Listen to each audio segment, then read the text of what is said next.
প্রিয় এমপিভুক্ত শিক্ষক কর্মচারী ভাই বোনেরা, আপনারা জানেন আমাদের 13 আগস্টের মন্ত্রণালয়ের মিটিংয়ের প্রেক্ষিতে শিক্ষা উপদেষ্টার সাথে এবং শিক্ষা সচিব সহ মন্ত্রণালয়ের ঊর্ধ্বতন কর্মকর্তাদের সাথে যে মিটিং হয়েছিল, ওখানে সিদ্ধান্ত হয়েছিল আমাদেরকে 20% বাড়ি ভাড়া দেওয়া হবে শিক্ষক কর্মচারীদেরকে, 1500 টাকা মেডিকেল ভাতা দেওয়া হবে এবং কর্মচারীদেরকে 75% উৎসব ভাতা প্রদান করা হবে।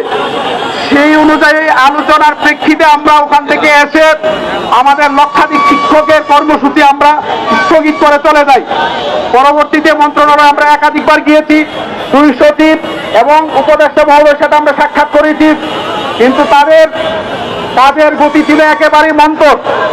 তারা আমাদেরকে শুধু আশ্বাস দিতেছিল, কিন্তু হঠাৎ করে দেখলাম মন্ত্রণালয় থেকে 500 টাকা বাড়ি ভাড়া বৃদ্ধির একটা প্রজ্ঞাপন জারি করা হলো। এই 500 টাকা বাড়ি ভাড়া বৃদ্ধির প্রজ্ঞাপনের সাথে সাথে সারা বাংলাদেশের শিক্ষকরা সারা বাংলাদেশের বিভিন্ন উপজেলায় ফিল্ডে এসে মানববন্ধন করে প্রতিবাদ করে তারা ক্ষোভ জানিয়েছে। আমরা শিক্ষা সচিব মহোদয়কে বলেছিলাম যে আমাদের যে কর্মবিরতির প্রোগ্রামটা রয়েছে, যে প্রোগ্রামটা সেপ্টেম্বরে ছিল 12 তারিখ থেকে 3 দিন, আমরা আমাদের ওই প্রোগ্রামটা তার কথাই আমরা স্থগিত করেছিলাম এবং তাকে বলেছিলাম যে 10 অক্টোবরের মধ্যে যদি আমাদের ব্যাপারে কোনো সুরাহা না হয়, আমরা কিন্তু আমাদের এই প্রোগ্রামটা, অর্থাৎ আজকে যে প্রোগ্রামটা শুরু হয়েছে, আমরা লাগাতার প্রোগ্রামটা শুরু করব। তিনি বলেছিলেন যে 10 অক্টোবরের মধ্যে আপনাদের বিষয়টাকে আমরা একটা সুরাহা করে দিব, কিন্তু আমরা দেখলাম কি সুরাহা করার বদৌলতে ওনারা বরং আমাদের বৈষম্যকে উস্কে দিয়ে 500 টাকা বাড়ি ভাড়া ভিক্ষা দিয়ে আমাদের এমপিভুক্ত শিক্ষকদের রক্তে আগুন ধরিয়ে দিয়েছেন। ঠিক কিনা? আমরা তথ্যহীন কণ্ঠে ঘোষণা করতে চাই, আমরা প্রশাসনের সাথে আলোচনা সাপেক্ষে তাদের সহযোগিতায় আমরা আমাদের এই প্রোগ্রাম এখানে শুরু করেছি। তাদের সহযোগিতায় প্রজ্ঞাপন জারি না হওয়া পর্যন্ত জাতীয়করণ প্রত্যাশিত ঢাকার রাজপথ ছেড়ে শিক্ষা প্রতিষ্ঠানে যাবে না ইনশাআল্লাহ।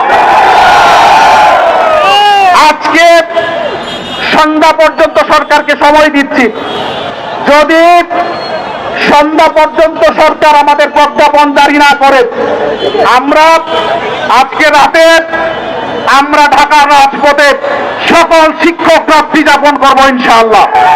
জোটের শীর্ষ নেতৃবৃন্দ আপনাদের সাথে রাতে এই রাজপথে রাত্রি যাপন করবে ইনশাআল্লাহ।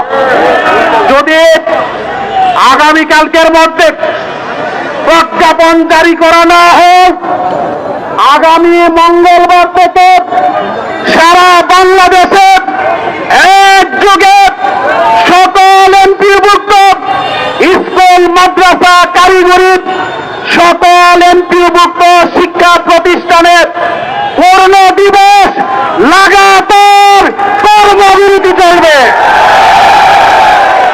সকল শিক্ষকদেরকে আহ্বান জানাবো, মঙ্গলবারে সকল প্রতিষ্ঠানে কর্মবিরতি দিয়ে 6 লক্ষাধিক শিক্ষক পরিবার ঢাকার রাজপথে আপনারা জড়ো হবেন।